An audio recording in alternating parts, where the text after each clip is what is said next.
নমস্কার।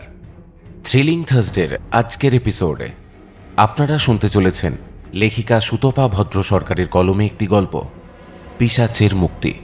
এই গল্পটি কয়েক মাস আগে আমাদের চ্যানেলে প্রকাশিত লেখিকার আরেকটি গল্প, অভিশপ্ত রাজবংশের পরবর্তী পর্ব।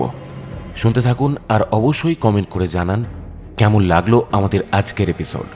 অন্যান্য চরিত্রে বর্ণিশা, রিতম, অর্ক, দীপ, স্বর্ণালী, তপশ্রী, দেবজিৎ, ইচ্ছেবাতি, মৌসুমী, সূর্য, পূজা, চিত্রাঙ্গী, ইন্দ্রাণী, সঞ্জীবন, মধুরা, নীল, শুভদীপ্ত, দেবস্মিতা, অভ্র ও ভাস্বতী। কভার ডিজাইনে কৃষ্ণেন্দু, শব্দ সংযোজন ও আবহ নির্মাণে অমিত। শুরু হচ্ছে থ্রিলিং থার্সডের আজকের নিবেদন, লেখিকা সুতপা ভদ্র সরকারের কলমে পিশাচের মুক্তি।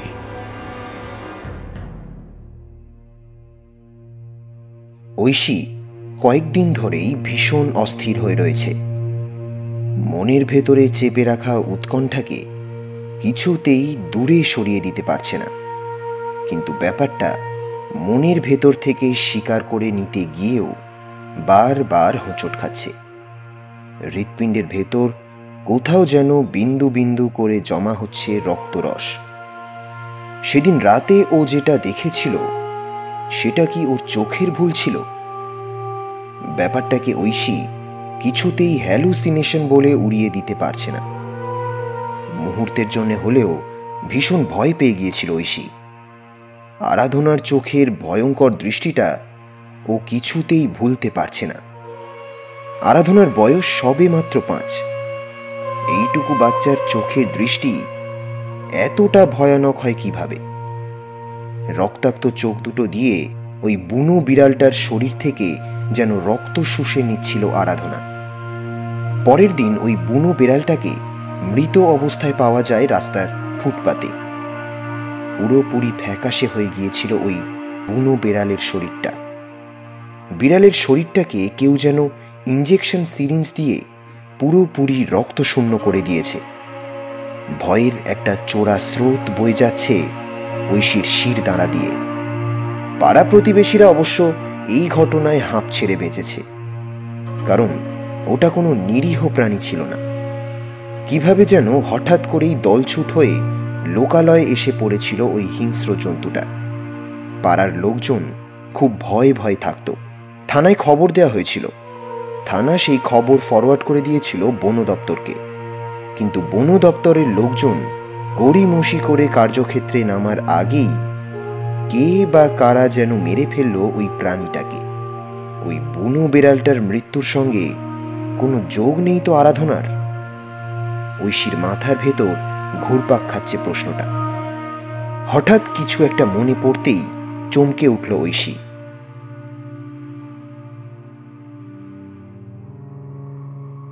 ওই দিনটা ছিল অমাবস্যা। ওই দিন পিশাচ কিংবা অতিপ্রাকৃত শক্তির ক্ষমতা কয়েক গুণ বেড়ে যায়। তাহলে অমাবস্যার দিন আরাধনাও কি হঠাৎ করেই শক্তিশালী হয়ে ওঠে? কেঁপে উঠল ঐশীর বুকের ভেতরটা। ধীর পদক্ষেপে ঐশী গিয়ে দাঁড়ায় মেয়েদের ঘরের দরজায়। আরাধনা আর আদ্রিতা ঘুমিয়ে রয়েছে বিছানার উপর। চাপা দীর্ঘশ্বাস বেরিয়ে আসে ঐশীর বুক চিরে। বিছানায় ঘুমিয়ে রয়েছে দুটো নিষ্পাপ শিশু। ছোট্ট আরাধনা তার সাধ্যমতো বুক দিয়ে আগলে রেখেছে ছোট্ট বোনটাকে।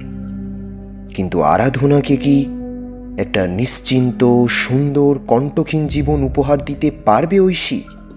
নাকি মরুভূমির তপ্ত বালিতে হাঁটতে গিয়ে আরাধনার পা রক্তাক্ত হবে? নিজের কর্তব্য পালন করতে গিয়েই ঐশী জন্ম দিয়েছিল আরাধনাকে। আরাধনার জন্ম রহস্যের বৃত্তান্ত জানে খুব অল্প সংখ্যক মানুষ। তারা কোনোদিনই কারোর কাছেই সত্য প্রকাশ করবে না, সে বিশ্বাস ঐশীর রয়েছে। আরাধনা নিজেও জানে না তার জন্ম বৃত্তান্ত। সত্যটা আরাধনাকে জানানোর দরকার নেই বলেই মনে হয়েছে ঐশীর। তবুও বুকের ভেতরের দগদগে ঘাটা পুরোপুরি শুকোতে চায় না। বিশেষ একটা উদ্দেশ্য নিয়ে আরাধনার জন্ম দিয়েছিল ঐশী। সেই সময় কেউ যেন ওকে ভেতর থেকে চালিত করছিল। কোনো অদৃশ্য শক্তি ওকে টেনে নিয়ে গিয়েছিল সূর্যকণা রাজবাড়িতে। ঐশীর চোখের সামনে ভেসে উঠেছিল গত জন্মের স্মৃতিগুলো। হয়তো এটাই বিধাতার ইচ্ছে ছিল। ললাট লিখন এড়িয়ে চলার ক্ষমতা কারোরই নেই। অতীতেও ছিল না, বর্তমানেও নেই, হয়তো ভবিষ্যতেও থাকবে না। সেই কারণেই ঐশীর মনের ভেতর একটা দুশ্চিন্তা পাথরের মতো ভারী হয়ে চেপে বসেছে। ঐশী উদ্বিগ্ন হয়ে থাকে। কোনো কণ্টকাকীর্ণ ভবিষ্যৎ কি অপেক্ষা করে রয়েছে আরাধনার জন্য? মা হিসেবে ঐশীর কর্তব্য নিজের সন্তানকে বুক দিয়ে আগলে রাখা। সেই কর্তব্য কি ঐশীর পক্ষে পালন করা সম্ভব হবে? তোমাকে এত চিন্তিত কেন দেখাচ্ছে? Any problem? সৌরভ বেশ কিছুক্ষণ হলো এসে দাঁড়িয়েছে ঐশীর পিছনে। ঐশী আনমনা ছিল, তাই খেয়াল করেনি। আরাধনার সেদিনের চোখের দৃষ্টিটা আমি কিছুতেই ভুলতে পারছি না। পরদিন বিড়ালটার মৃতদেহ পাওয়া গেল ঠিক আমাদের বাড়ির নিচের রাস্তাতেই। পুরো ব্যাপারটাকে কিছুতেই আমি কাকতালীয় বলে উড়িয়ে দিতে পারছি না। দেখো, পুরোটাই তোমার চোখের ভুল, অতিরিক্ত চিন্তার ফল এটা। একথা আমি তোমায় আগেও বলেছি। সৌরভ, আরাধনার পিতৃ পরিচয় আমরা জানি, রক্ত কথা বলে, তাই তো কুচিন্তাগুলো মন থেকে ছেড়ে ফেলতে পারি না। কেন পারছো না? তোমার কর্তব্য তুমি করেছ। এবার প্লিজ চিন্তামুক্ত হও। গত জন্মের অমোঘ সত্য যদি তোমার মুখোমুখি হতে চায়, তার সঙ্গে মোকাবিলা করতে হবে। অপেক্ষা করে থাকো তার আগমনের জন্য, কিন্তু প্লিজ তাকে আহ্বান করার প্রয়োজন নেই। সময়কে তার ইচ্ছে মতো বইতে দাও। তাকে বশ করার চেষ্টা করো না। এমন কোনো কথা ভুলেও বলে ফেলবে না যেটা যেটা শুনলে আরাধনা কষ্ট পায়। তুমি আরাধনাকে খুব ভালোবাসো, তাই না? সেটাই স্বাভাবিক নয় কি? ওর মুখ থেকেই আমি প্রথম বাবা ডাকটা শুনেছি। ও আমার প্রথম সন্তান। গুড মর্নিং বাবা। ঘুম চোখে টলতে টলতে উঠে এসেছে আরাধনা। গুড মর্নিং বেটা। সৌরভ আরাধনাকে কোলে তুলে নেয়। ঐশীর চোখ দুটো চকচক করে ওঠে। ভোরের সূর্যের সোনালি আলো খোলা জানালা দিয়ে এসে পড়েছে আরাধনার মুখে। অসম্ভব উজ্জ্বল দেখাচ্ছে আরাধনার মুখটা। কি নিষ্পাপ আরাধনার চোখের দৃষ্টি! তবুও ঐশীর বুকের ভেতর থেকে একটা চাপা দীর্ঘশ্বাস বেরিয়ে আসে। গুটি গুটি পায়ে এগিয়ে চলছে সময়।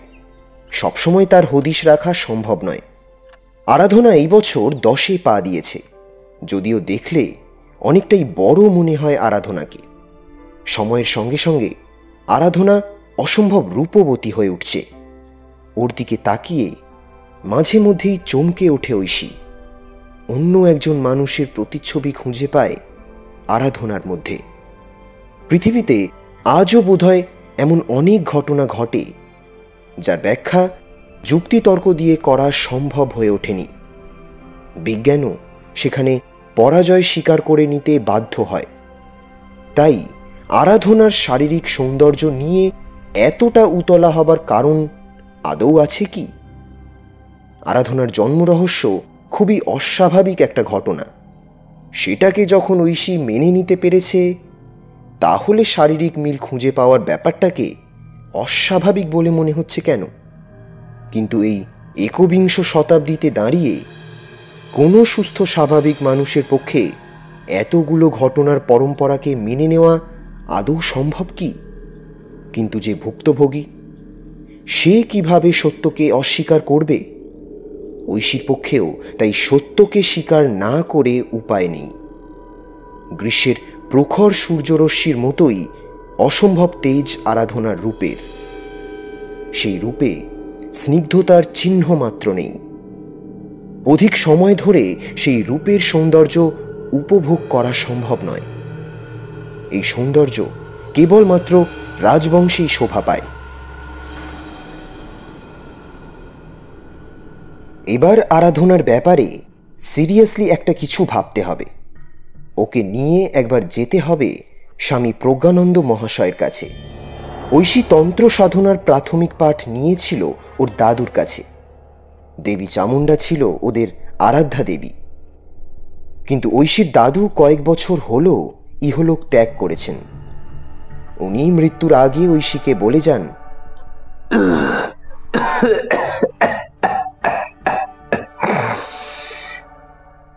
আরাধনার 10 বছর অতিক্রম করলে ওকে স্বামী প্রজ্ঞানন্দ মহারাজের কাছে নিয়ে যাবে।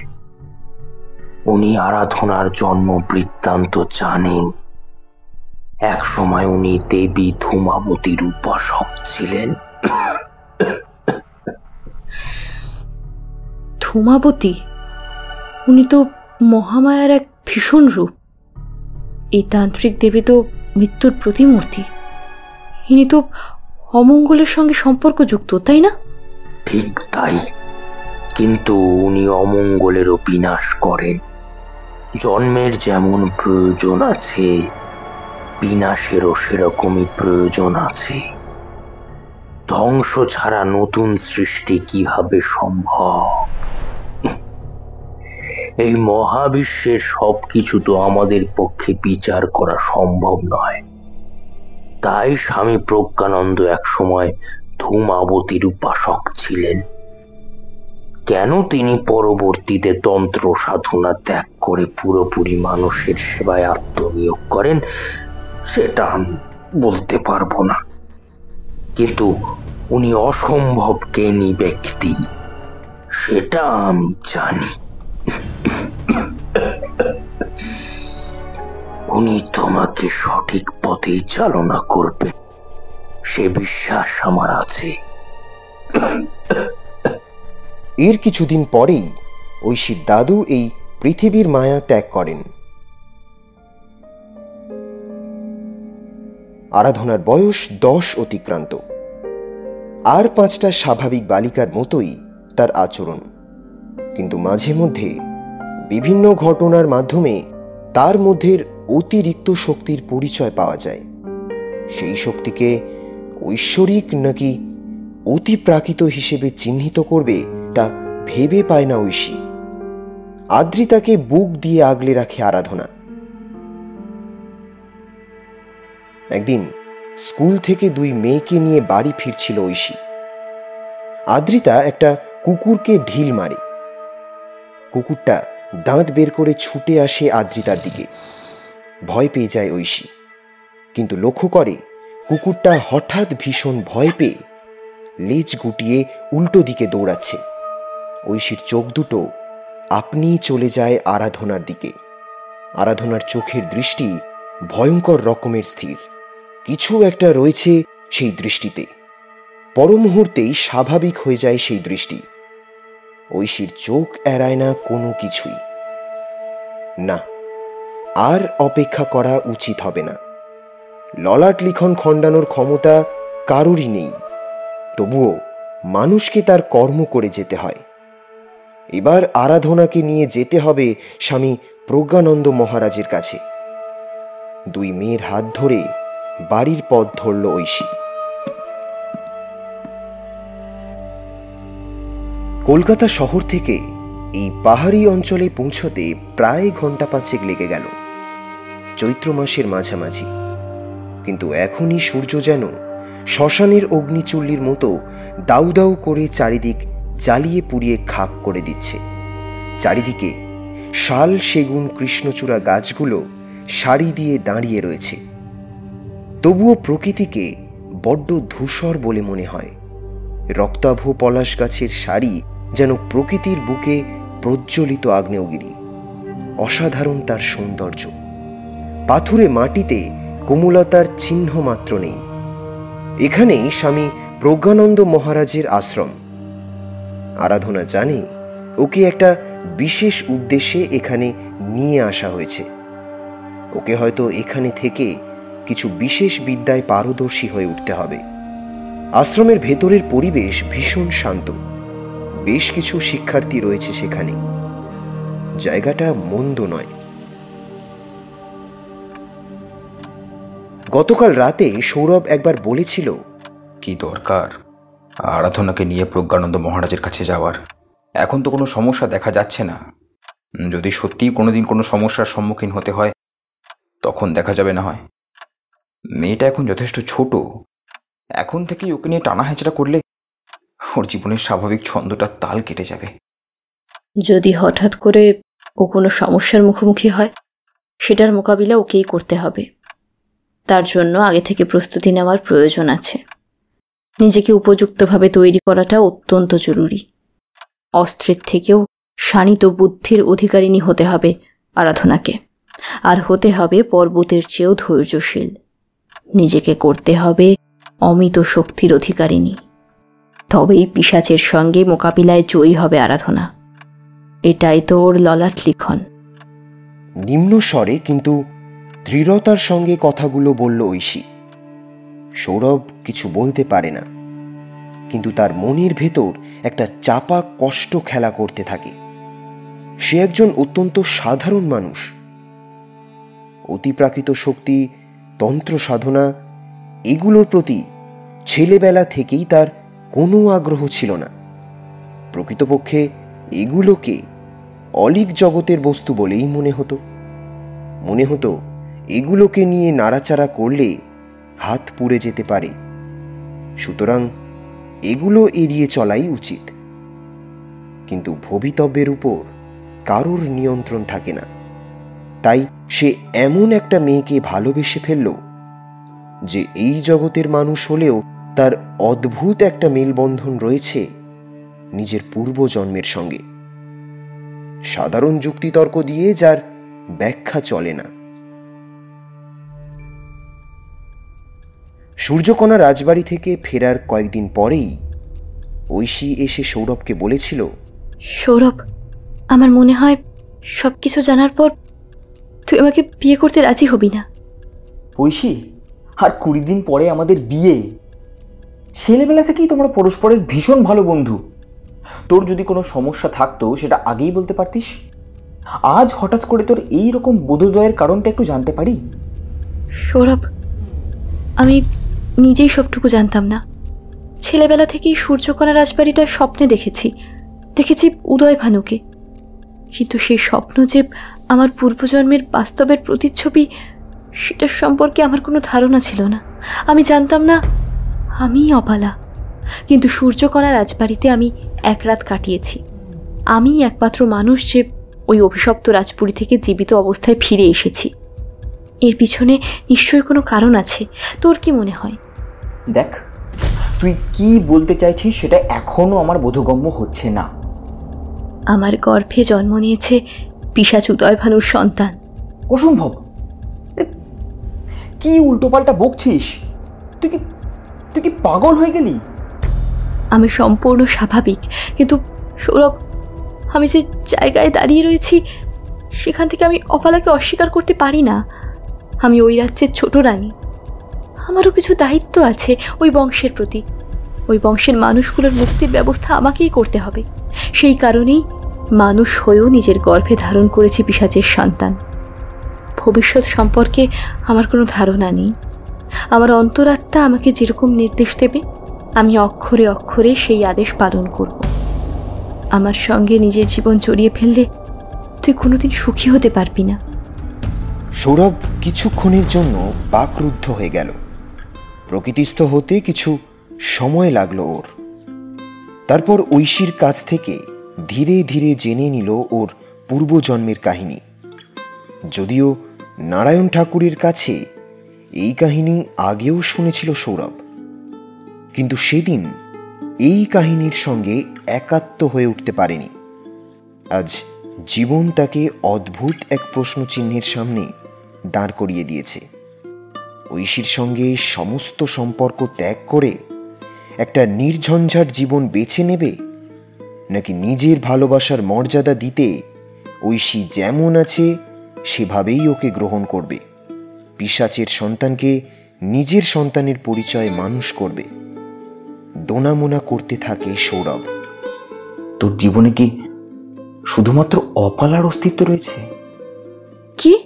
তুই অপালাকে অস্বীকার করতে পারছিস না, বেশ জানলাম, কিন্তু তোর পক্ষে ঐশীকে অস্বীকার করা সম্ভব কি? না, যে গত জন্মকে অস্বীকার করতে পারছে না সে কিভাবে বর্তমানকে অস্বীকার করবে? আমিও ঐশীকে ভুলতে পারবো না, সে আমার ভালোবাসা। আবেগের বশে এমন কোনো সিদ্ধান্ত নিস না যেটার জন্য ভবিষ্যতে তোকে আফসোস করতে হবে। দেখ, আমি সাধারণ মানুষ, ভবিষ্যতের কথা চিন্তা করে বর্তমানটা অ্যাটলিস্ট নষ্ট করতে পারবো না। সৌরভের কথায় ঐশীর চোখ দিয়ে বিনা কারণেই জল ঝরতে থাকে। তারপর প্রায় 11টা বসন্ত পার করে এসেছে ওরা। আরাধনা আর আদ্রিতাকে নিয়ে সুখের সংসার ঐশী আর সৌরভের। সৌরভ ভুলতে বসেছে যে আরাধনার বায়োলজিক্যাল ফাদার সে নয়। সেই কারণেই হয়তো আরাধনাকে অনিশ্চিত ভবিষ্যতের সামনে ঠেলে দিতে মন চায় না সৌরভের।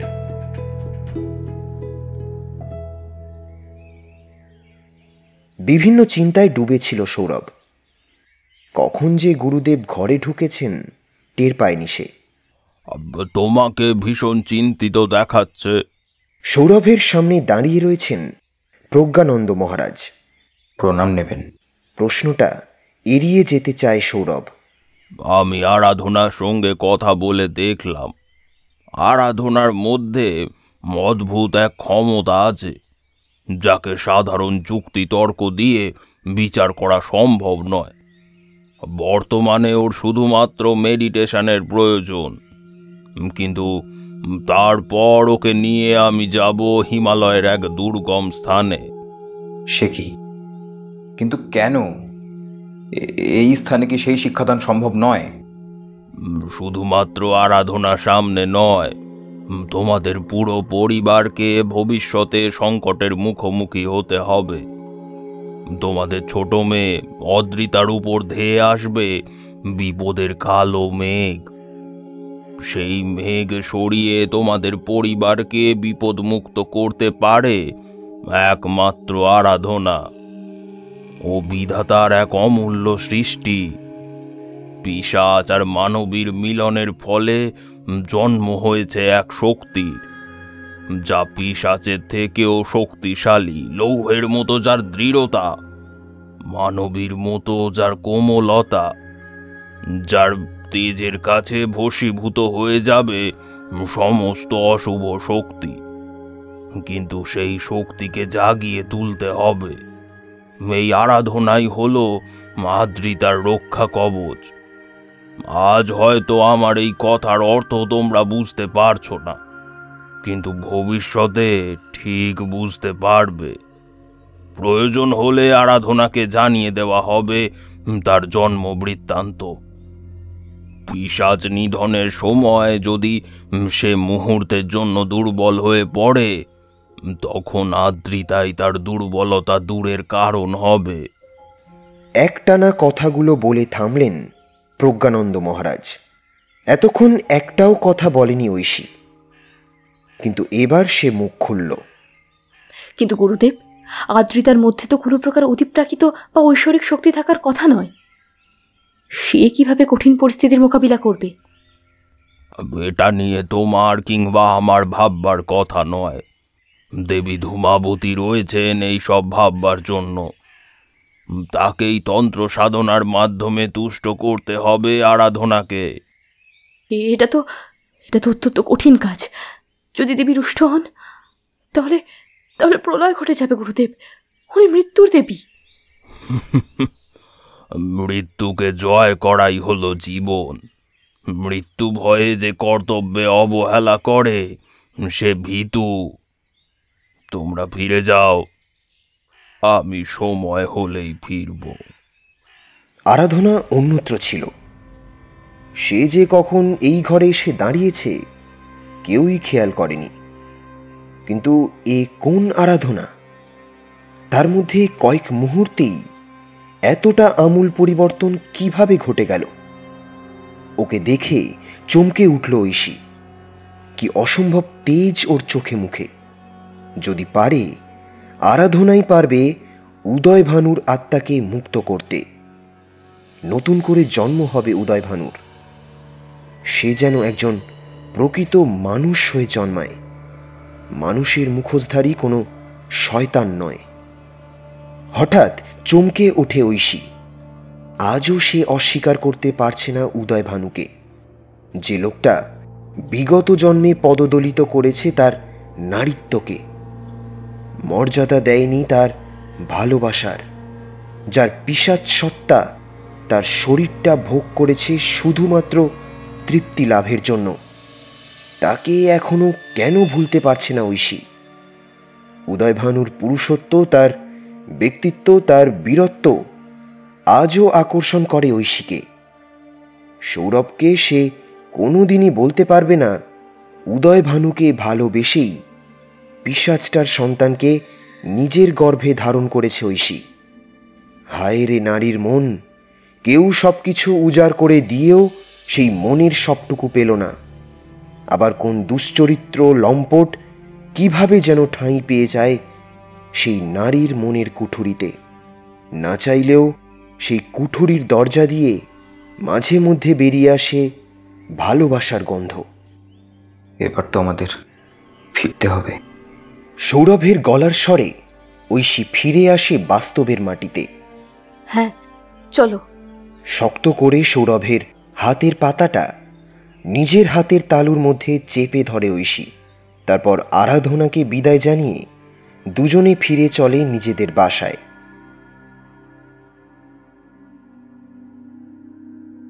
দুর্লঙ্ঘ ভয়াল এক পর্বতমালা, হিমাদ্রি হিমালয়ের অংশবিশেষ। সবুজের চিহ্ন মাত্র নেই। বছরের বেশিরভাগ সময় বরফের বর্ম পরে দাঁড়িয়ে থাকে সুউচ্চ পর্বতশৃঙ্গগুলো। সংকীর্ণ গিরিখাত শীতের সময় ঢেকে যায় বরফের আস্তরণে। নিস্তব্ধ নিথর গগনচুম্বী পর্বতমালা আকাশের দিকে মুখ করে দাঁড়িয়ে রয়েছে। অদ্ভুত এক নিঃসঙ্গতা বিরাজমান সমগ্র পার্বত্য রাজ্য জুড়ে। এক সাধারণ মানুষের পক্ষে এই জনহীন দুর্গম পার্বত্যভূমিতে প্রবেশ সম্ভব নয়। সেই স্থানে এসে উপস্থিত হয়েছেন এক অশীতিপর বৃদ্ধ। তাকে সঙ্গদান করেছে এক বালিকা। এই দুর্লঙ্ঘ স্থানে কেন তাদের আগমন, সেই সম্পর্কে বিশেষ কোনো ধারণা নেই বালিকার। সে শুধুমাত্র জানে তাকে বিশেষভাবে প্রশিক্ষিত করার জন্য এই দুর্গম স্থান বেছে নিয়েছেন তার গুরুজি। তার দায়িত্ব কোনো প্রশ্ন না করে, মনে কোনো দ্বিধা না রেখে গুরুর আদেশ মেনে চলা। অবাক হয় আরাধনা। তার কপাল ঈষৎ কুঞ্চিত হল। জনমানবহীন এই দুর্গম স্থানে গুহার ভেতর দেবী মূর্তি এলো কিভাবে?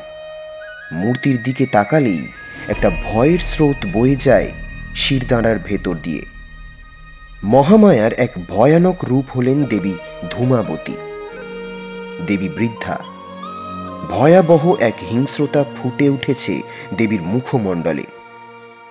তবুও দেবীর সামনে দাঁড়ালেই শ্রদ্ধায় আপনি মাথা নত হয়ে যায়। দেবী মূর্তির সামনে সাজানো রয়েছে পূজার উপাচার সামগ্রী।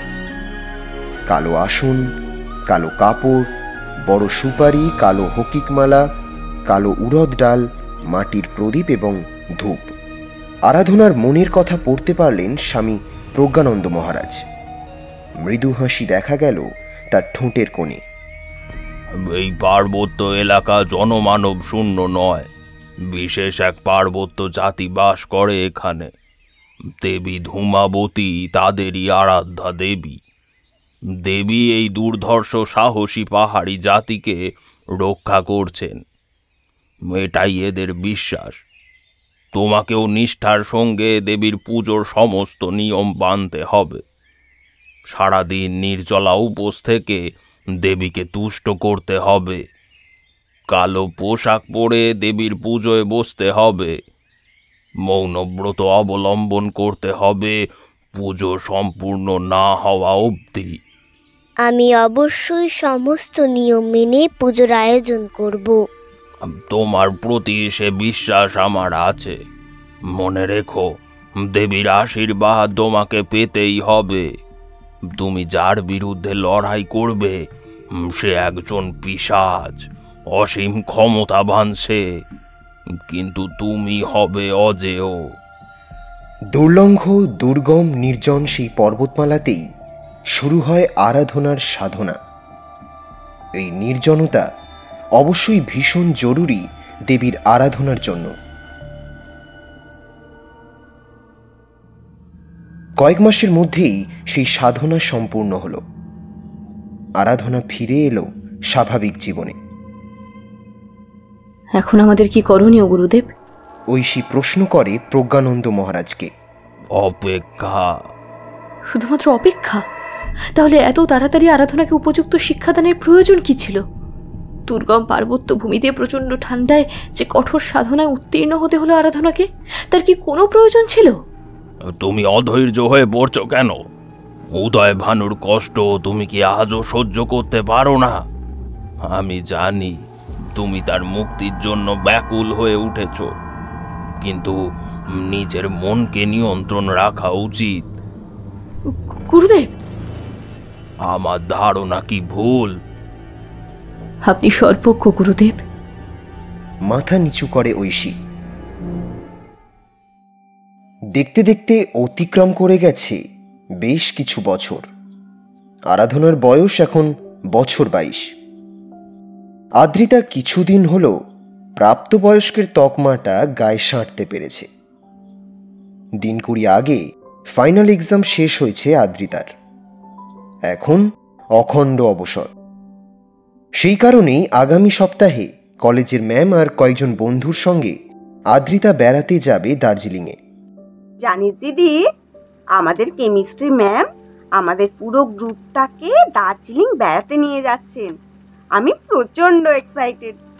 এই প্রথম বন্ধুদের সঙ্গে বাইরে রাত কাটাবো। কলকলিয়ে বলে উঠেছিল আদ্রিতা। তুই যাবি? এভাবে বলিস না দিদি, তুই বারণ করলে বাবা মা কিছুতেই আমার ট্যুরে যাওয়াটা অ্যালাউ করবে না। প্লিজ তুই অমত করিস না। আরাধনা কিছু বলতে পারে না, কিন্তু তার মনের ভেতরটা কেমন যেন অস্থির হয়ে উঠছে। অমঙ্গলের আগাম বার্তা পাচ্ছে আরাধনা, কিন্তু কি সেই অমঙ্গল সেই সম্পর্কে কোনো ধারণা নেই। নিয়তির গতিরোধ করার ক্ষমতা নেই আরাধনার, কিন্তু তবুও অমঙ্গলকে আটকানোর চেষ্টা তাকে করতেই হবে। আগামীকাল কৃষ্ণপক্ষের চতুর্থী তিথি। আরাধনা সেই দিন বাড়িতে থাকে না, প্রজ্ঞানন্দ মহারাজের আশ্রমে যায়। এক নির্জন স্থানে সারাদিন উপবাস থেকে দেবীর পূজা করে আরাধনা। বহু বছর ধরে এই নিয়ম চলে আসছে। অমঙ্গল আর মৃত্যুর হাত থেকে মুক্তি পেতেই এই পুজো করা হয়। সর্বত্যাগী পরিব্রাজক সন্ন্যাসী কিংবা বিধবারাই দেবীর তেজ সহ্য করতে পারেন। আরাধনা কুমারী, কিন্তু মনের দিক থেকে সে সর্বত্যাগী। তাই দেবীর আশীর্বাদ সে পেয়েছে। অসাধারণ সৌন্দর্যের অধিকারিণী আরাধনা। সূর্যরশ্মির মতো প্রখরতা তার সৌন্দর্য জুড়ে। তার রূপের বহ্নি শিখায় উদ্ভ্রান্ত হয়ে উঠেছে বহু শিক্ষিত এবং ধনী যুবক। দেব বাঞ্ছিতার সামান্য সান্নিধ্য লাভের আশায় আকুল হয়ে উঠেছে তারা, কিন্তু আরাধনার মনের হদিশ কেউই পায়নি। অসূর্য স্পর্শার মতো সে আজও নিজের পবিত্রতা রক্ষা করে চলেছে। তাকে দূর থেকে দেখেই সন্তুষ্ট থাকতে হয়েছে তার গুণমুগ্ধ কুলকে। আধ্যাত্মিক সাধনার জন্য এক আদর্শ ব্যক্তিত্ব হিসেবে নিজেকে তৈরি করেছে আরাধনা।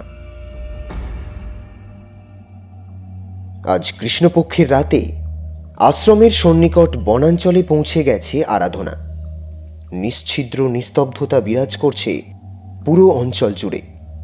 ঝিঁঝি পোকার ডাকটা মাঝে মধ্যে সেই নিস্তব্ধতাকে ভেঙে চুরমার করে দিতে চাইছে। কালো পোশাকে নিজেকে সম্পূর্ণ ঢেকে নিয়েছে আরাধনা। রাতের নিস্তব্ধতাকে খান খান করে দিয়ে শোনা যাচ্ছে ধুঁ ধুঁ ধূমাবতী স্বাহা। এক মনে মন্ত্রোচ্চারণ করে যাচ্ছে আরাধনা। তবুও প্রকৃতি যেন অশান্ত। প্রকৃতি কি অশুভ কিছুর ইঙ্গিত দিচ্ছে?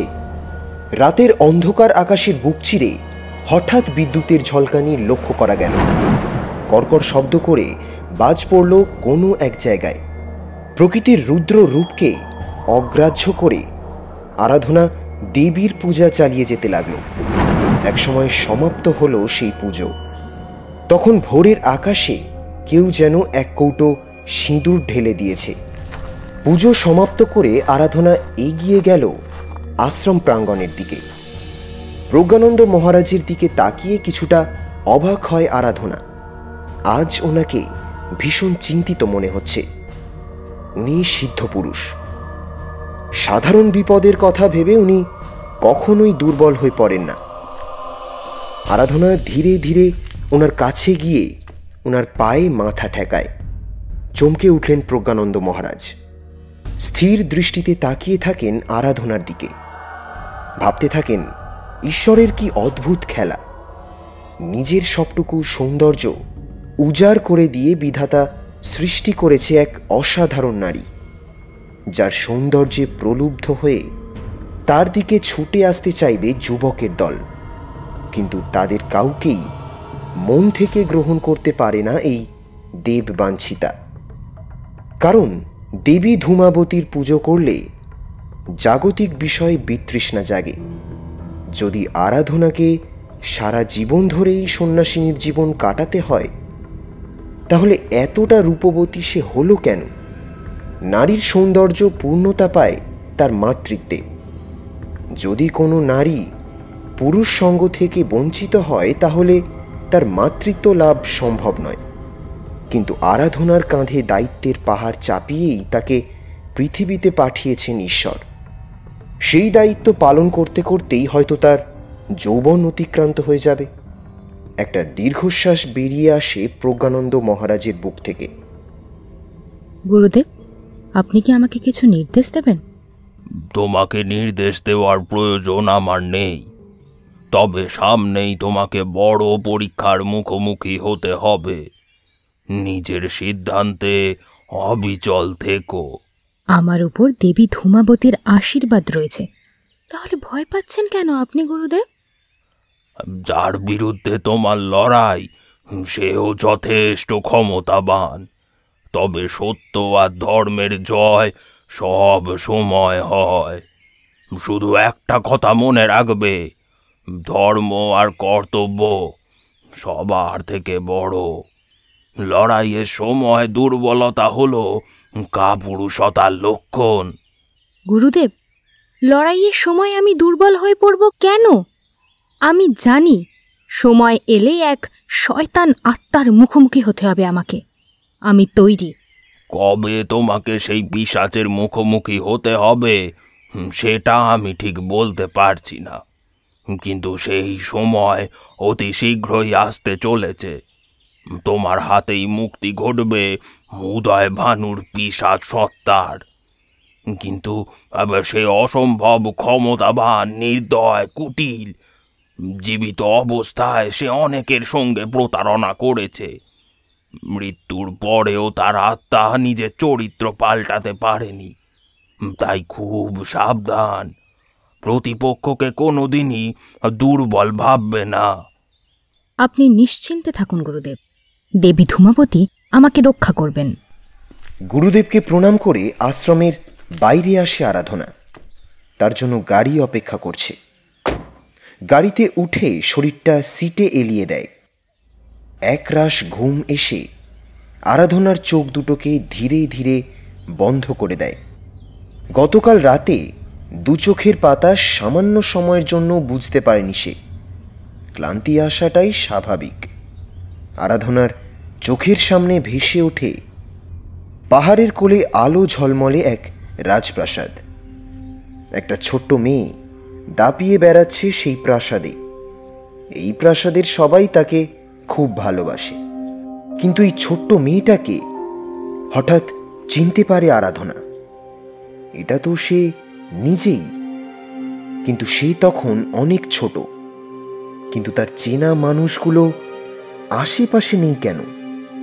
কিন্তু এই মানুষগুলোকে তার মোটেও অচেনা বলে মনে হচ্ছে না। ওই মানুষটা হলেন তার কাকা উদয় ভানু। আরাধনার বাবা নেই, তাই তার যাবতীয় আবদার মেটায় তার কাকা আর ঠাকুমা। মাকেও ভীষণ ভালোবাসে আরাধনা, কিন্তু তার মা কিছুতেই তাকে তার কাকার কাছে আসতে দিতে চান না। কিন্তু কেন? সেদিন প্রকৃতি কি কোনো কারণে ভয়ানক রুষ্ট হয়েছিল? অঝোর ধারায় বৃষ্টি নেমেছে, সেই সঙ্গে বয়ে চলেছে প্রবল ঝড়। হিমালয়ের কোলে সূর্যকণা রাজবাড়ি যেন থরথর করে কেঁপে উঠছে। পাহাড় থেকে ঘন কালো মেঘের দল নেমে এসেছে উপত্যকায়। রাজকন্যা আরাধনা তার ছোট্ট ছোট্ট দুটো পায়ে দাপিয়ে বেড়াচ্ছে রাজবাড়িতে। প্রকৃতির এই মাতলামি সে উপভোগ করছে। তার ছোট্ট হৃদয়ে ভয়ের লেশমাত্র নেই। ছোট কুমার উদয় ভানুর মুখে খেলে যায় কুটিল হাসি। এই মেয়েটি তার পথের একমাত্র কাঁটা। বড় কুমার চন্দ্রভানুকে সে সরিয়ে দিয়েছে এই পৃথিবী থেকে। আরাধনা, আজকে কিন্তু মদনমোহন ভীষণ রাগ করেছেন আমাদের উপর। তুমি বুঝতে পারছো সেটা? উদয় ভানু ছোট্ট আরাধনাকে কোলে তুলে নিয়েছে। তুমি কিভাবে বুঝলে? অবাক হয়ে আরাধনা তাকায় তার কাকার দিকে। মদনমোহন রুষ্ট হয়েছেন, তাই তো প্রকৃতিতে এরকম দুর্যোগ দেখা যাচ্ছে। কিন্তু কেন দেবতা রুষ্ট হয়েছেন সেটা জানতে গেলে আমাদের মন্দিরে যেতে হবে। তুমি যাবে তো আমার সঙ্গে? নিশ্চয়ই যাব। তাহলে আমাদের কিন্তু লুকিয়ে যেতে হবে, কারণ এই ঝড়ের রাতে কেউ আমাদের মন্দিরে যেতে দেবে না। সেই রাতে উদয় ভানুর সঙ্গে আরাধনা বেরিয়ে পড়েছিল, কিন্তু তার কাকা তাকে পাহাড়ের ধারে নিয়ে গিয়েছিল। কাকা কি তাকে মেরে ফেলত? কিন্তু সেই সুযোগ তো পায়নি উদয় ভানু। তার আগেই তার মায়ের ছোঁড়া তীর এফোঁড় ওফোড় করে দিয়েছিল উদয় ভানুর হৃৎপিণ্ডটা। হঠাৎ আরাধনার মনে পড়ে যায় তার মায়ের নাম ছিল পাঞ্চালী। তাকে দেখতে অবিকল তার মায়ের মতো হয়েছে। তার মা ছিল রাজকন্যা। সেই সময় সমুদ্র হিমাচলের শ্রেষ্ঠ সুন্দরী ছিল সে। সেই রূপ নিয়েই বহু যুগ পরে জন্মেছে আরাধনা। ম্যাডাম, বাড়ি এসে গেছে। ড্রাইভারের গলার আওয়াজে ঘুম ভাঙে আরাধনার। এতক্ষণ কি সে স্বপ্ন দেখছিল? না না, এটা স্বপ্ন হতে পারে না। এটা যেন তারই অন্য কোনো জন্মের কথা। এর চেয়ে বড় সত্য আর কিছুই নেই। চোখের সামনে থেকে সরে যাচ্ছে একের পর এক পর্দা। আরাধনার চোখের সামনে ফুটে উঠছে তার দুই জন্মের মিলিত ছবি। তার চোখের সামনে একে একে স্পষ্ট হয়ে উঠছে চরিত্রগুলো। এবার তাকে একবার মুখোমুখি হতে হবে ঐশীর, তার এই জন্মের মা। আরাধনা জানে যে এক বিশেষ শক্তির অধিকারিণী সে। সেটাকে সে ঈশ্বরের দান বলে মেনে নিয়েছিল, কিন্তু আজ বহু প্রশ্ন জমা হচ্ছে আরাধনার মনে। অমাবস্যার দিন আরাধনার উপর অতি প্রাকৃত শক্তি ভর করে। সেদিন নিজে নিজেকেই চিনতে পারে না আরাধনা। কিন্তু কেন? আজ তার মনে হচ্ছে তার জন্ম স্বাভাবিক নিয়মে হয়েছিল কি? কারণ তার চোখের সামনে ভেসে উঠছে বহু বছর আগের কিছু মুহূর্ত। আরাধনার কানে ভাসছে তার মা পাঞ্চালীর অভিশাপের বাণী। আমি তোমাকে অভিশাপ দিচ্ছি উদয় ভানু, যে সূর্যকণা রাজ্যকে তুমি শ্মশানে পরিণত করতে চাইছো, যার সম্মান নিয়ে তুমি ছিনিমিনি খেলতে চাইছো, মৃত্যুর পরেও সেখানেই তোমাকে বন্দী হয়ে থাকতে হবে। কাতর গলায় পাঞ্চালীর পা দুটো ধরে বলেছিল অপালা। ও অপরাধী, চরম অপরাধ করেছে ও, কিন্তু এই শাস্তি ওকে তুমি দিও না। তোর জীবনটাও নষ্ট করে দিল, তাও তুই উদয় ভানুর জন্য কষ্ট পাচ্ছিস? আমি যে ওকে ভীষণ ভালোবাসি। ওর অপরাধের শাস্তি ভোগ ওকে অবশ্যই করতে হবে, কিন্তু ওর মুক্তির উপায়টা অন্তত বলে দাও। বেশ, এই বংশের কোনো বংশধরের হাতেই উদয়ভানুর মুক্তি হবে। পাঞ্চালির কথাগুলো আরাধনার কানে গরম সীসা ঢেলে দিচ্ছে। আরাধনা জানে তার হাতেই মুক্তি ঘটবে অভিশপ্ত পিশাচের, কিন্তু সে তো সৌরভ আর ঐশীর সন্তান। তাহলে সে কিভাবে পিশাচের মুক্তির কারণ হবে? সে কি সূর্যকণা রাজবংশের সন্তান? না না, সেটা কিভাবে সম্ভব?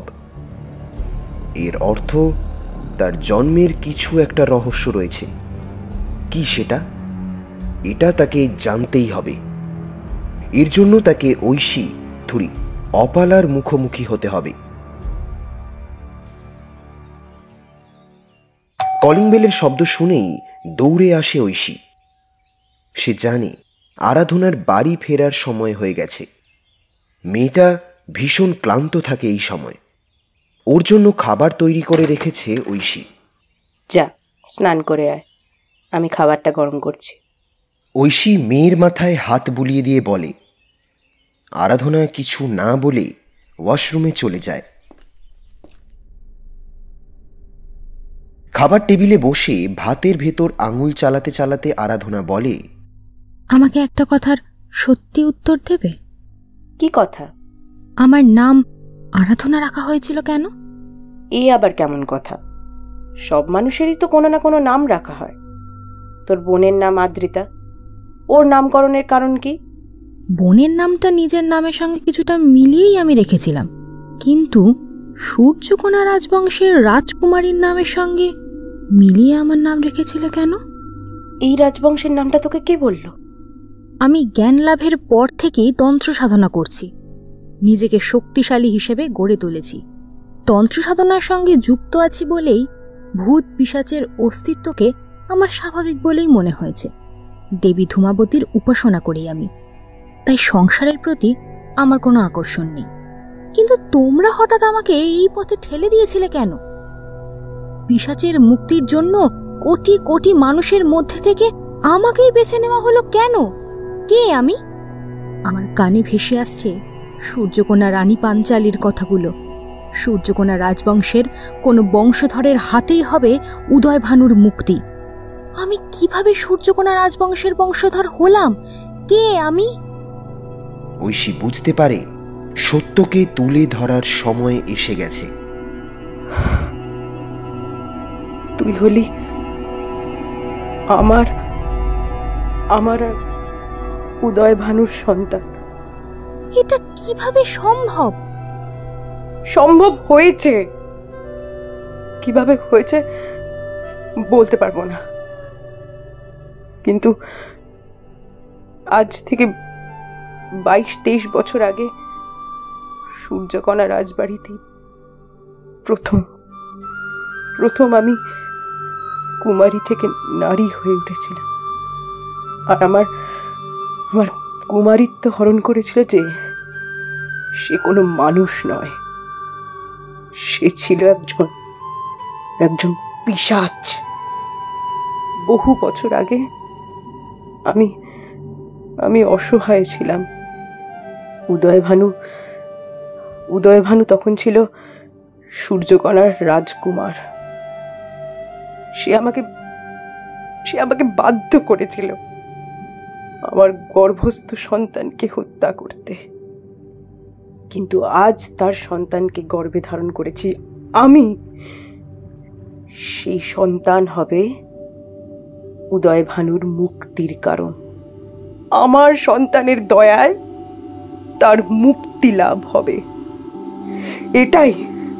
এটাই আমার প্রতিশোধ।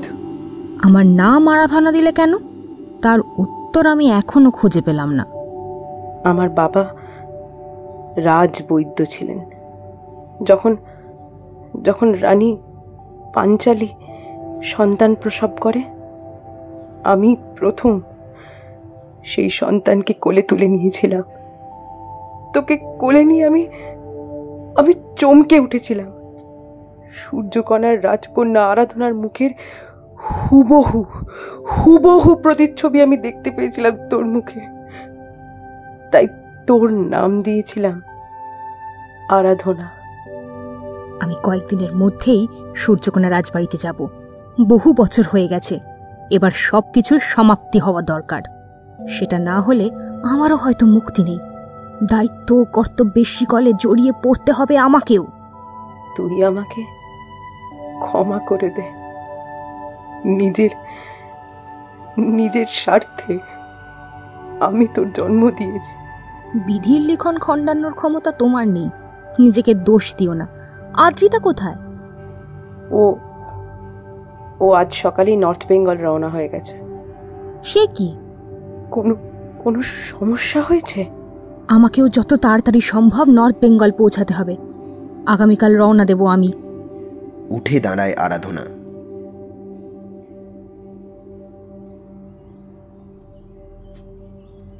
যাবেন নাকি ম্যাডাম সূর্যকোনা রাজবাড়িতে? উদয় থাপা গাড়ি চালাতে চালাতে প্রশ্নটা ছুড়ে দেয় গাড়ির আরোহীদের দিকে। তবে উদয়ের মূল লক্ষ্য ওদের কেমিস্ট্রি ম্যাম। ভদ্রমহিলা অনেকক্ষণ ধরে ভানুগড়ের গল্প শোনাচ্ছিলেন তার স্টুডেন্টদের। উদয় স্থানীয় এক ট্রাভেল এজেন্সির গাড়ি চালায়। সেই সুবাদেই আদ্রিতা, প্রকাশ, ঝিলমিল এবং বাকিদের সঙ্গে আলাপ। সেটা এখান থেকে ঠিক কত দূর জানতে চায় ওদের কেমিস্ট্রি ম্যাম। গাড়িতে ওই ঘন্টা 5-6 লাগবে প্রায়। আসলে আপনারা অনেকক্ষণ ধরেই ভূতের গল্প করছিলেন তো, ওই তেনাদের দেখার জন্য আপনি নাকি অনেক জায়গায় ঘুরেছেন, তাই বলছিলাম আর কি। সূর্যকোনা রাজবাড়িতে তো আবার পিশাচ থাকে, একবার তেনার হাতে পড়লে প্রাণ নিয়ে ফেরা সম্ভব নয়। তবে তিনি বহু বছর ধরেই বন্দি দশা কাটাচ্ছেন। এক সময় ওনার দাপটে গ্রামবাসী খুব ভয়ে ভয়ে থাকতো। রাতের বেলা ওই রাজবাড়ি থেকে নাকি আবার বিভিন্ন রকমের আওয়াজ ভেসে আসতো। কারোর ওই রাজবাড়িতে রাত কাটানোর ইচ্ছে হলে তাকে আর বেঁচে ফিরতে হতো না। এখন যদিও সেই ভয় নেই, তবুও উনি তো পিশাচ রাজকুমার, অনেকটা ওই খাঁচায় বন্দি বাঘের মতো অবস্থা, বুঝতেই পাচ্ছেন তো। কোনো কারণে যদি মুক্তি পেয়ে যান তাহলে সূর্যকোনা শহরটা শ্মশান হয়ে যাবে। তাই যে ঘরে ওনাকে বন্দি করে রাখা আছে সেই ঘরের আশেপাশেও কেউ যায় না। তাই নাকি? তাহলে তো একবার যেতেই হচ্ছে সেই সূর্যকোনা রাজবাড়িতে। কিন্তু সেই পিশাচ যদি আমাদের কোনো ক্ষতি করে ফেলে? না না না না, দিনের বেলা কোনো সমস্যা নেই। পিশাচ দিনের বেলায় ঘুমিয়ে থাকে, তখন কেল্লাই ঘুরে দেখতেই পারে। কিন্তু রাতে ওখানে থাকাটা খুব একটা নিরাপদ নয়। কিন্তু ওখানে গেলেও পিশাচ যেখানে বন্দি রয়েছে তার কাছাকাছি আপনারা পৌঁছাতেই পারবেন না। পাহারাদার রয়েছে তো, সুতরাং ভয়ের তেমন কিন্তু কিছু নেই। আমি এই রাজবাড়ির নাম আগেই শুনেছি।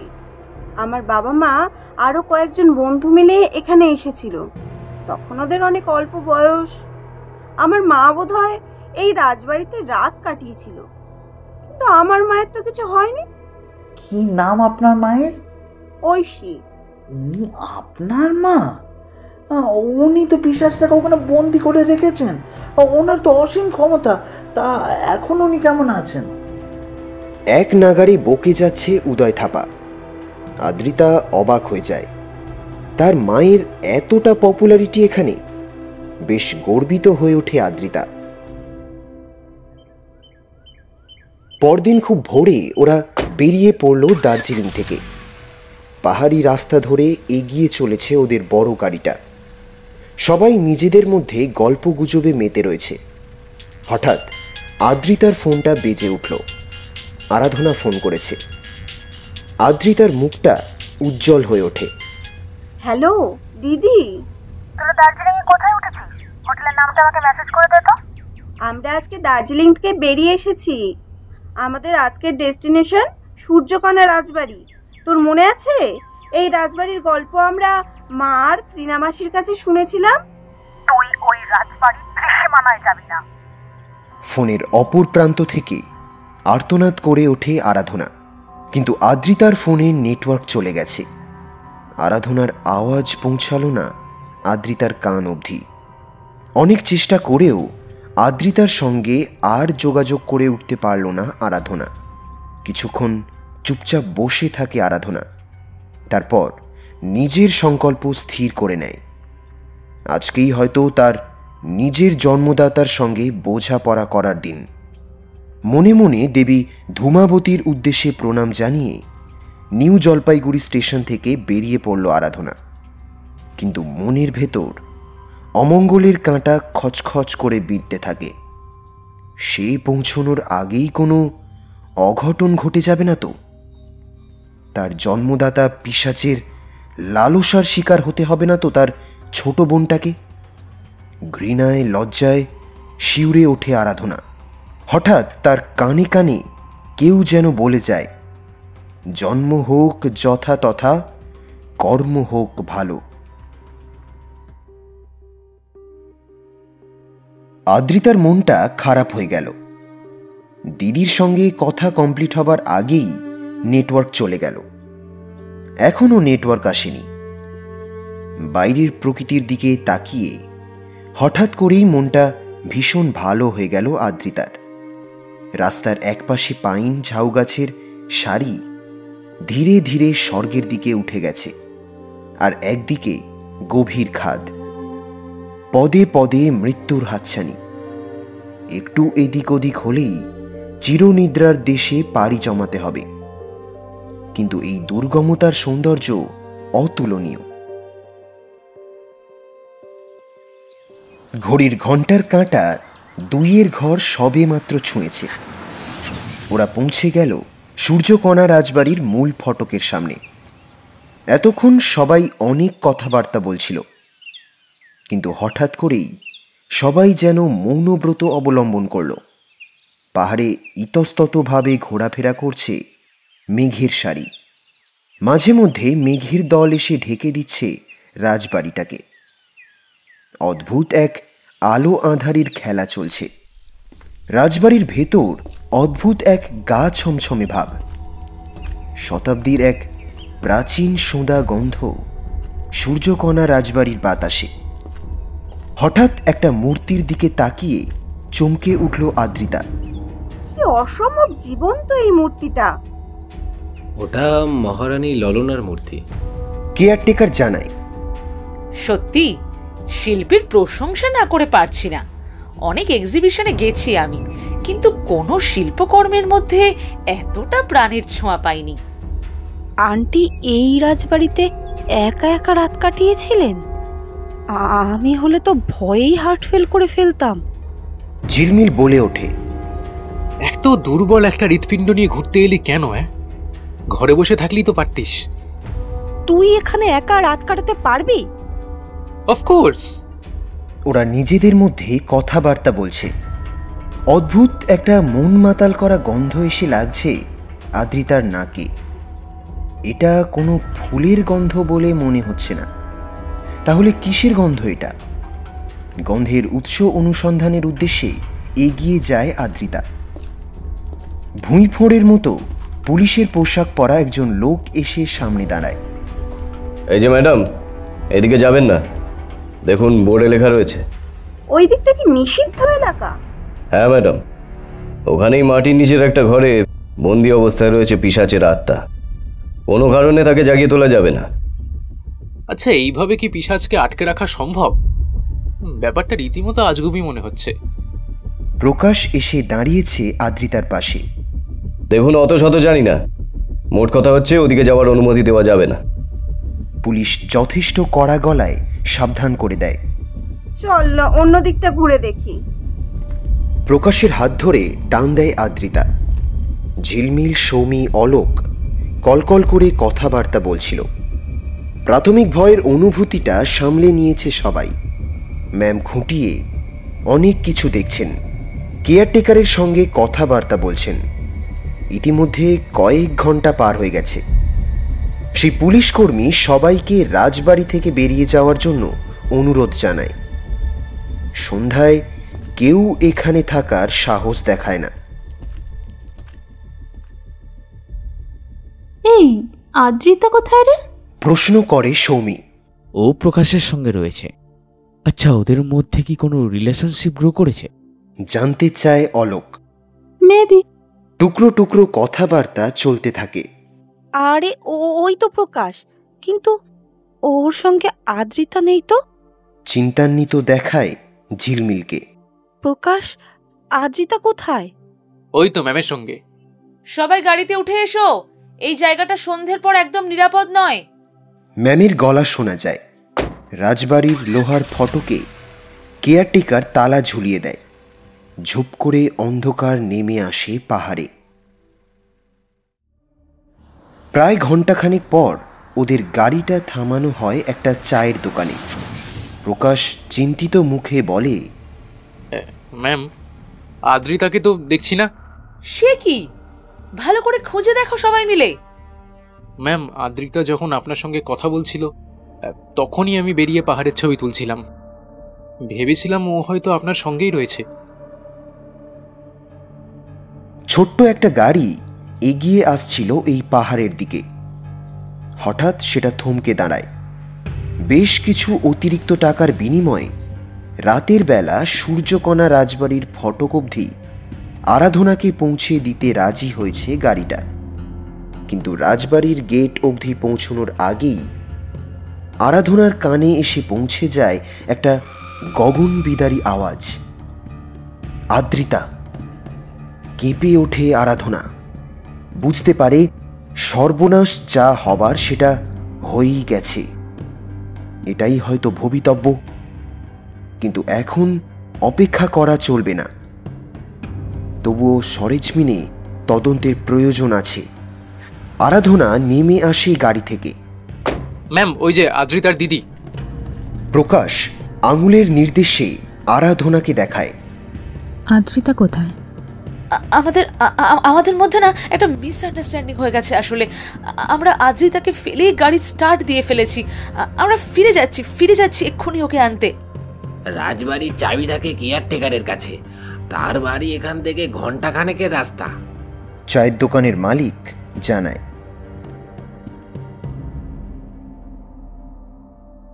কেয়ারটেকার প্রথমে রাজি হচ্ছিল না।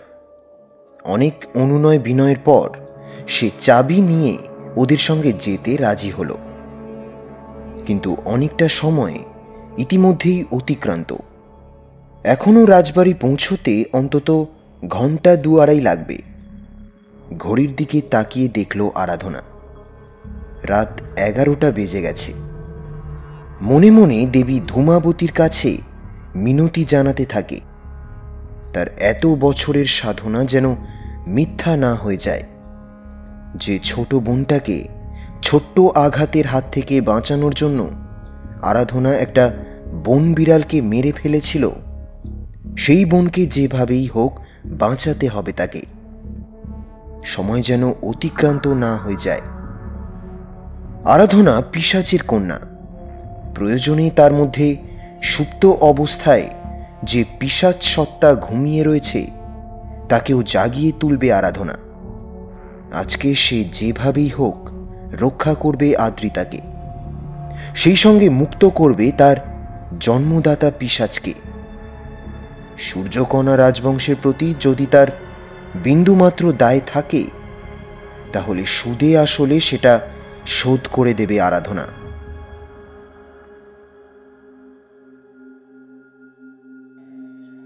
সেই মনমাতাল করা গন্ধ আদ্রিতাকে মোহাচ্ছন্ন করে দিল। সে পাগল হয়ে উঠল সেই গন্ধের উৎস খোঁজার জন্য। সূর্যকণা রাজবাড়ির সিংহদরজায় তালা পড়ে গেল। সব বুঝতে পারছে আদ্রিতা, কিন্তু তার পা দুটো যেন অসম্ভব ভারী হয়ে গেছে। কিছুতেই গন্ধের অমোঘ আকর্ষণ ফেলে দৌড়ে রাজবাড়ি থেকে বেরিয়ে যেতে পারল না আদ্রিতা। ঝুপ করে অন্ধকার নেমে এলো পাহাড়ি এলাকায়। গন্ধের উৎস খোঁজ করতে করতে আদ্রিতা পৌঁছে গেল মাটির নিচের ঘরের সামনে। বন্ধ ঘরের সামনে এসে হঠাৎ চেতনা হারায় আদ্রিতা। সময় নিজের গতিতে এগিয়ে চলে। একসময় আদ্রিতা জেগে ওঠে। চারিদিক অন্ধকার। বিশাল রাজবাড়িতে সে একা। একটা ভয়ের স্রোত বয়ে যাচ্ছে আদ্রিতার শির দাঁড়াবে। আকাশে চাঁদের আলো ভীষণ ক্ষীণ। সামনেই দরজা, বন্ধ দরজায় হাত রাখে আদ্রিতা। কেউ যেন কাতর স্বরে দরজাটা খুলে দেওয়ার জন্য অনুরোধ জানাচ্ছে। যন্ত্রের মতো দরজাটা খুলে দেয় আদ্রিতা। ঠান্ডা হাওয়া এসে ঝাপটা দেয় ওর শরীরে। বিশ্রী শব্দে পেঁচা ডেকে উঠল। আতরের মিষ্টি গন্ধ নয়, আষ্টে একটা গন্ধ এসে আদ্রিতার নাকে লাগে। জায়গাটা যে নিরাপদ নয় বেশ বুঝতে পারছে আদ্রিতা, কিন্তু কোথায় পালাবে সে? দৌড়ানোর চেষ্টা করে আদ্রিতা, কিন্তু বেশিক্ষণ দৌড়াতে পারে না। তার গতি যেন অন্য কেউ নিয়ন্ত্রণ করছে। অন্ধকারের মধ্য থেকে আরো কালো একটা অন্ধকার এগিয়ে আসছে ওর দিকে। ওই অতিপ্রাকৃত শক্তির সঙ্গে লড়াই করা সম্ভব নয় আদ্রিতার। সে ভয়ে চোখ বুজে ফেলল। বহুদিন পর বন্দি দশা থেকে মুক্ত হয়েছে উদয় ভানুর আত্মা। তাকে মুক্ত করেছে এক নারী। আজও নারী শরীর দেখলে তার মধ্যে ভোগের ইচ্ছে জেগে ওঠে। যখন এই পৃথিবীর বুকে মানুষ হিসেবে বেঁচেছিল তখন বহু মেয়ে হয়েছে তার লালসার শিকার। অনেক লাশ জমা হয়েছিল ওই ঘরে। একই শরীর ভোগ করতে করতে একসময় অরুচি ধরে যেত উদয় ভানুর। কিন্তু যাকে চেয়েছিল একান্তভাবে তাকে পায়নি উদয় ভানু। সে ছিল আসমুদ্র হিমাচলের সুন্দরী শ্রেষ্ঠা। ঘৃণায় সেই সুন্দরী মুখ ফিরিয়ে নিয়েছিল উদয় ভানুর দিক থেকে। তাই কি আজও অতৃপ্ত উদয় ভানুর পিশাচ সত্তা নারী শরীর ভোগের জন্য লালায়িত? সেই সুন্দরী ছিল চন্দ্রভানুর স্ত্রী পাঞ্চালী, সম্পর্কে উদয় ভানুর বৌদি। তার উপর জোর খাটাতে পারেনি উদয় ভানু। কিন্তু পিশাচ হয়েও নারী শরীরের প্রতি লোভ আজও উদয় ভানুর যায়নি। সে পিশাচ, তাই তার বয়স থমকে গেছে। সে এখনো যুবক। আজ তার সামনে দাঁড়িয়ে রয়েছে এক যুবতী। সদ্য কৈশোর অতিক্রম করেছে মেয়েটি। তার শরীরে যৌবনের ঢল নেমেছে। মেয়েটির পোশাকের গলাটা বেশ লম্বা। বক্ষ বিভাজিকা দৃশ্যমান হচ্ছে সেখান থেকে। পেলবের মতো বাহু দুটো উন্মুক্ত। জঙ্ঘা অনেকখানি দৃশ্যমান। মেয়েটি ভয়ে চোখ বুজে ফেলেছে। দরজা খুলছে না। সূর্যকণা রাজবাড়ির মূল ফটকের বাইরে দাঁড়িয়ে রয়েছে মানুষগুলো। কাতর স্বরে বলে উঠল কেয়ারটেকার। হঠাৎ পেঁচার বিশ্রী আওয়াজ কানে আসে সবার। হাড় হিম করা এক অট্টহাসি শোনা গেল। চমকে উঠল সকলে। জেগে জেগে উঠেছে পিশাচ। এবার রক্তের হোলি শুরু হয়ে যাবে। কাঁপতে থাকে কেয়ারটেকার। হঠাৎ সবাই অবাক হয়ে দেখল আরাধনা দরজা খুলে ভেতরে প্রবেশ করছে। আদ্রিতা তার থাইয়ে অনুভব করছে কারোর স্পর্শ, কিন্তু তার চোখ খোলার সাহস হচ্ছে না। কিন্তু সে বেশ বুঝতে পারছে কেউ একটা তার শরীরে হাত বোলাচ্ছে। আদ্রিতার শরীর ঘিন ঘিন করে ওঠে। হঠাৎ সেই স্পর্শ আলগা হয়ে যায়। প্রদীপ জ্বলছে। এ কাকে দেখছে উদয় ভানু? এটা কিভাবে সম্ভব? তার সামনে দাঁড়িয়ে রয়েছে পাঞ্চালী। পাঞ্চালী পুজোর আয়োজন করছে। হঠাৎ পাঞ্চালী নিজের পোশাক খুলে ফেলল। নিজের সারা শরীর ঢেকে ফেলল নিজের মাথার কালো চুলে। মন্ত্রোচ্চারণ শোনা যাচ্ছে। কে তুমি? ফ্যাঁসফ্যাঁসে স্বরে জানতে চায় উদয় ভানুর প্রেতাত্মা। কোনো উত্তর পায় না। পুজো চলতে থাকে। উদয় ভানুর শক্তি কমে যাচ্ছে কেন? কিন্তু এই মুহূর্তে তার নড়াচড়া করার ক্ষমতা নেই। সে পিশাচ। রাতে সে অসীম ক্ষমতাবান হয়ে ওঠে, কিন্তু আজ দেবী ধূমাবতীর পুজো আরম্ভ হয়েছে, তাই কি সে শক্তিহীন হয়ে পড়ছে? কে এই নারী যে ধূমাবতীর পুজোয় ব্যস্ত? অসম্ভব রূপবতী এই নারীকে দেখেও উদয় ভানুর মধ্যে কামাগ্নি জেগে উঠছে না কেন? স্পষ্ট শুনতে পায় উদয় ভানুর পিশাচ সত্তা। কারণ ও তোমার সন্তান, ওর দ্বারাই ঘটবে তোমার মুক্তি। আমার সন্তান? কি করে সম্ভব? তোমার কামাগ্নি আর অপালার ভালোবাসার ফসল ওই কন্যা, তাই পিশাচের চেয়েও ও শক্তিশালী, মানুষের থেকেও দয়াময়ী, আর পর্বতের চেয়েও দৃঢ় ওর চরিত্র। দেবী ধূমাবতীর পূজার যজ্ঞের আগুন দাউ দাউ করে চলে উঠল। সেই আগুনে প্রবেশ করছে একটা জমাট বাঁধা কালো অন্ধকার। পিশাচের গগন বিদারী চিৎকার প্রতিধ্বনিত হতে থাকে পাহাড়ের গায়ে। হঠাৎ প্রচণ্ড একটা শব্দ হলো, যেন পাহাড় ভেঙে পড়ছে, কিন্তু সেরকম কিছু ঘটেনি। রানী ললনার পাথরের মূর্তিটা খণ্ড খণ্ড হয়ে গেছে। পূবের আকাশ সিঁদুরে মাখামাখি হয়ে আছে। সবাই অবাক হয়ে দেখল, নতুন প্রভাতে আদ্রিতার হাত ধরে সূর্যকণা রাজবাড়ি থেকে বেরিয়ে আসছে আরাধনা। এতক্ষণ আপনারা শুনছিলেন লেখিকা সুতপা ভদ্র সরকারের কলমে একটি গল্প, পিশাচের মুক্তি। গল্পটি আপনাদের কেমন লাগলো অবশ্যই কমেন্ট করে আমাদের জানাতে ভুলবেন না। আমাদের কাজ ভালো লাগলে এই চ্যানেলটি সাবস্ক্রাইব করে আমাদের পাশে থাকার অনুরোধ রইল। পরের দিন আবার আমরা ফিরে আসছি নতুন কোনো গল্প নিয়ে। ততদিন পর্যন্ত সবাই ভালো থাকবেন, সুস্থ থাকবেন।